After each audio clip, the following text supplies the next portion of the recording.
Obama has told federal agencies to chill out, bruh. And our clueless correspondent Kip Churchill joins us discussing the week that was not.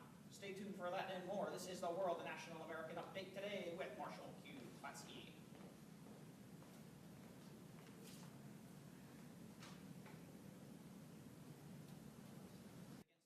former Nittany Lions football coach Jerry Sandusky and the firing of head football coach Joe Paterno.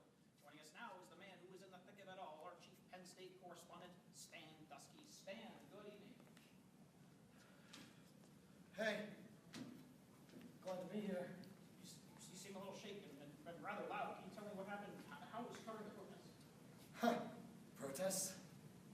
Last thing I remember before I lost my consciousness was me doing my sign-off. I was like, this is Stan Dusky, signing off for CUTV. Oh, somebody must have mistaken my name for Stan Dusky. And I got hit in the head. And as I was falling to the ground, well, I got hit with something that's later. And Timberland Foods. Here to comment on the president's new policies is White House staffer Melissa Donovan. Melissa, good evening, and thank you for being here tonight. I'm glad to be here, Marshall. Thanks for having me. Short thing, so Melissa, tell us what it's like to work in a swagless White House. Marshall, let me tell you, it's terrible.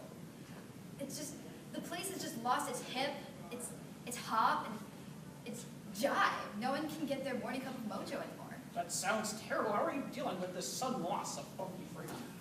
Well, let me tell you, it is not easy. We've been forced to change a lot around here, and not for the better. We used to have official White House pens, you know, ballpoint pens, Marshall. I'm telling you, ballpoint pens. Ballpoint pens, everyone. Welcome back, everyone. I'm Marshall Q. Klatsky.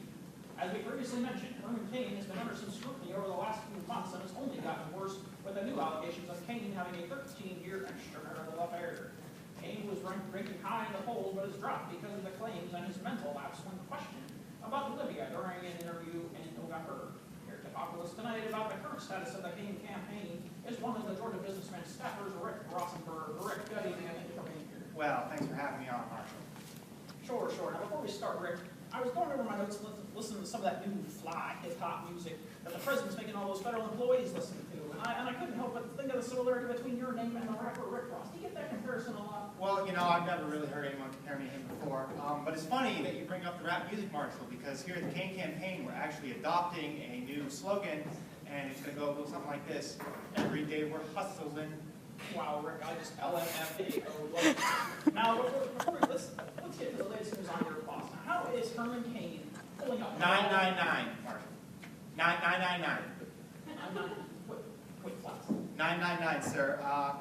Herman has told us to dodge all questions about his sexual allegations and talk about his 999 plan, so that's all I'll be discussing tonight.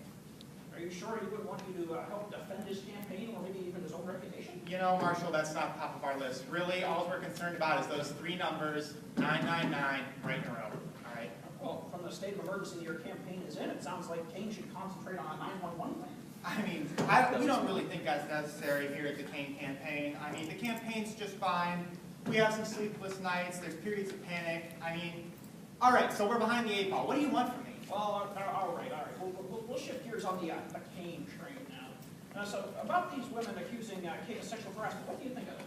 Well, Marshall, you know how men of power are. Every powerful man needs a mistress. I mean, for example, take a look at Genghis Khan. I mean, he knocked up half of Asia, Marshall. And I mean, compared to him, Mr. Cain has showed remarkable restraint. This is the president of the National Restaurant Association we're talking to. And I'll tell you what, the Cain campaign, this is a big secret. We actually have... I think you need super group, kind of like that 80s band Asia, the super group there. See, this is where the president wanted to take 6 people, and he told them basically, figure out how to budget $1.6 gazillion for the next decade. I'm pretty sure it's only 1.2 trillion, and gazillion is not even a word. Yeah, give or take. There's a lot of dollars in $1 trillion or whatever, you know. Now, basically, he took these 6 people. Kip, it's 12 people. Geez, now I thought I was informing you. All right, so 12. Yes, that means more spending, right? Now, these top guys basically spent a few weeks or so trying to figure out what to do with this 1 point something or other trillion. Personally, if it were me, I'd buy a private jet, a new TV, a car, a boat. I heard that they were supposed to cut spending, not increase it. Well, my sources are pretty good. I mean, I read the internet after all, and it's pretty nice there too. Someone's gonna clean it up out here. Now, so what's happened with this committee? A group. Okay. Basically, Of course, our guy on our first show here, Stan Dusky. We'll call up who we have after that. Chloe, there she is. Chloe Winters was Melissa Thonman, our White House staffer. We had Rick McClellan, of course, Rick Rosenberg. Tried to keep the names simple. Is he still in here? Is he? He's gone. Oh well, Rick's here in spirit, and of course Tyler Lobdell. Sometimes he goes by Tyler Ray. If you hear him on CUC later today, that's what he's probably going to go by. He, of course, was our Clueless correspondent, Kit Churchill. So, of course, we had a lot of writers cut with John K. McGurva, big help for this, pitching ideas, pretty much wrote that first block himself. So, I want to thank him as well. Let's see, Sarah Miles making this nice little bug, our little graphic here in the corner, and really couldn't have done it without these guys. So great team effort tonight. All the guys and girls in the control room, cameras. Look at these guys. Look at that. Get a little love for everyone up in the control room tonight. So good stuff, guys. All right, we hope you enjoy the 48-hour broadcast, everyone. Stay tuned. We're going through Sunday until 6 p.m. Hope you were here with us the entire time. It'll be a great time. Have a good night, everyone.